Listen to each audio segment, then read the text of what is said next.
Yo les amis, petite vidéo dans le bed. Voilà, on vient de sortir de Brésil-Norvège et l'élimination du Brésil.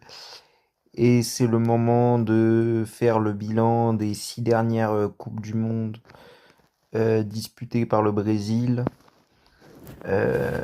Parce que ce qui s'est passé ce soir, c'est une catastrophe.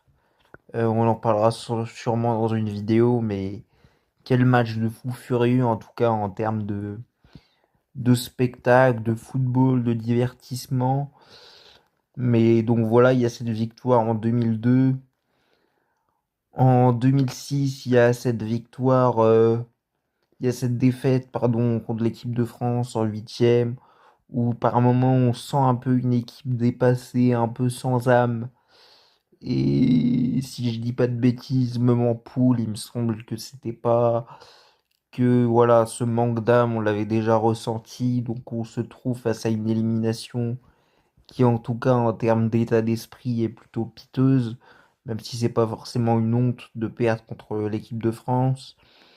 En 2010, euh, bah en fait au niveau du résultat, tout va bien. L'équipe est loin d'être la plus flamboyante, même si sur le papier, même si elle est belle. Mais tu fais quand même preuve de pas mal de carences contre les Pays-Bas et surtout de naïveté. Donc même si tu te fais éliminer en quart de cette Coupe du Monde, tu te fais éliminer contre une équipe qui est meilleure que toi sur le papier. Mais bon, oui, au final, c'est plus la manière qui est dérangeante. 2014, la Coupe du Monde dans le contenu est abominable. Tu te fais éliminer contre l'Allemagne en demi, mais voilà, tu prends une valise, une double claque dans la figure, sans demander ton reste et tout est calamiteux de A à Z. C'est une honte nationale.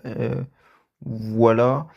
Celle de 2018 est finalement celle qui vient sauver les meubles, puisque certes tu te fais éliminer en quart, mais je trouve que le contenu est bon. Et même ce qui est proposé en quart de finale est intéressant. Alors, malheureusement, tu te fais éliminer bah, en quart de finale et quand t'es le Brésil, c'est jamais le résultat qui est escompté.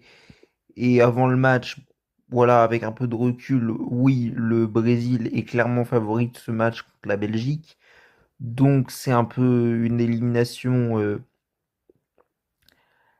très décevante, mais bon, elle aurait été moins décevante si ça avait été contre la France en demi, étant donné le niveau bien supérieur de la France en amont de cette Coupe du Monde par rapport à la Belgique, même si la Belgique avait un effectif très très intéressant.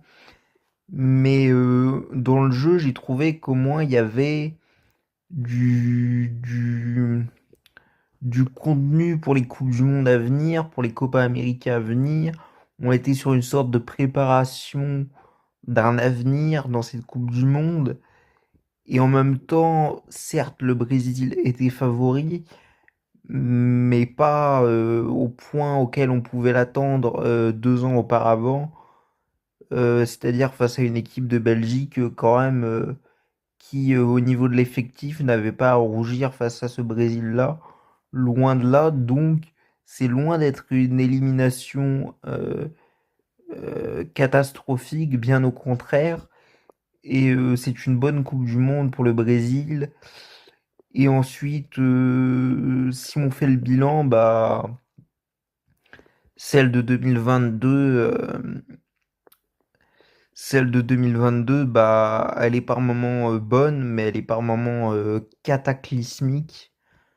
Dans certains moments, que ce soit en poule, en huitième, même contre la Corée du Sud, parce que le score de 4-1 ne reflète pas du tout le match face à la Corée du Sud. Et bon, il y a cette élimination en quart contre la Croatie où t'es absolument dégueulasse par moment.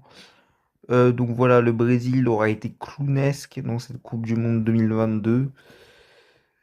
Euh, Et ensuite, voilà, Clounès, globalement mauvais cette Coupe du Monde. Et 2026, on aura vu des pitreries. Et ce match face à la Norvège en est complètement le symbole. Donc on n'est peut-être pas au niveau du résultat, mais au niveau de l'attitude. Et je pense que c'est ça le pire, puisque ça n'annonce rien de bon sur le très court terme, mais peut-être sur le court terme, parce qu'il va y avoir des changements. Euh, Au final, c'est pas rassurant non plus pour le Brésil, quoi. C'est-à-dire que bon, on va pas voir un nouveau Brésil d'ici le mois de mars, quoi. Peut-être qu'on va avoir un nouvel allant au mois de juin. Voilà, peut-être que cette trêve estivale où il n'y a pas de compétition internationale va fournir un nouvel allant pour la Copa América 2028. Mais, euh, mais c'est gênant en fait. C'est gênant parce que c'est le Brésil et que c'est quand même 250 millions d'habitants qui sont laissés sur le carreau et à qui on fait honte, clairement. J'aime pas trop utiliser cette expression et mettre en parallèle la population du pays et les joueurs de foot. Mais là, les attitudes dans cette Coupe du Monde, un peu à l'image de celle de 2022, dans un moindre fait, je trouve que dans les attitudes, ils ont quand même été un peu meilleurs qu'en 2022. Mais dans les attitudes, elles ressemblent quand même au cataclysme qu'on avait vu en 2022. Et donc ce Brésil, finalement, depuis son titre de 2002, en tout cas en Coupe du Monde, mais je ne suis pas sûr que le titre de 2019, qui était par certains aspects un peu galvaudé par une formule de la Copa América pas très établie et laissant le champ complet aux favoris, je ne pense pas qu'elle mette du baume au cœur aux Brésiliens. Et, euh, et surtout, sur les dernières Copa América, il y a la finale de 2021 où par moment tu es surclassé par l'Argentine. Il y a cette élimination piteuse en quart de finale contre je ne sais plus qui. Vinicius est suspendu. Enfin bref, t'avais donné une image abominable aussi. Je crois que c'était, si je dis pas de bêtises, contre la Colombie.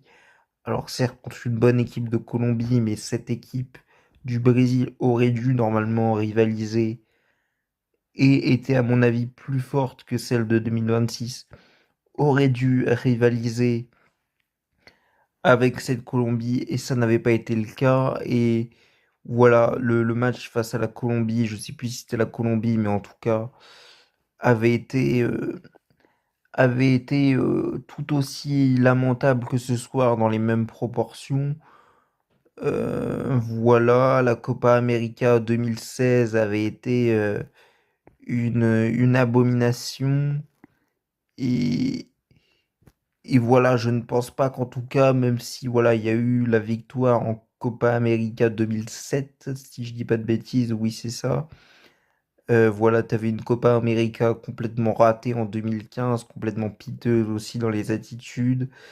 Euh, 2011, ils étaient passés à côté, mais on disait que ça pouvait arriver à ce moment-là, mais le fait est que tu passes quand même à côté. Et oui, celle de 2007 n'avait malheureusement pas effacé les attitudes déplorables aussi qu'on avait pu voir à la Coupe du Monde 2006.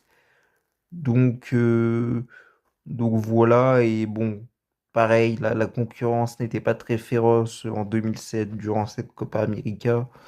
Donc ça n'avait pas non plus été une joie, euh, une joie de longue durée pour les Brésiliens, même si de ce que j'ai pu entendre, ça avait été plutôt positif et il y a eu la fête dans les rues pendant 2 3 jours, mais mine de rien, on a vu des supporters brésiliens beaucoup plus emballés par leur victoire, par les victoires de leur équipe. Donc si on fait le bilan du Brésil depuis quelques années, bah c'est assez lamentable.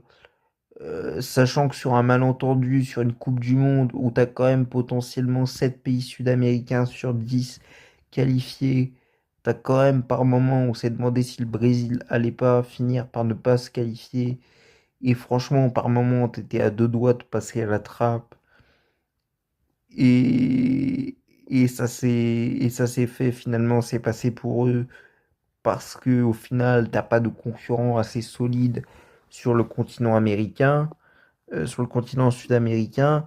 Mais déjà en 2022, pendant les qualifs, on avait vu des trous d'air au début qui nous avaient fait dire est-ce que le Brésil va finir par se qualifier? Au final, ils avaient rectifié le tir assez vite.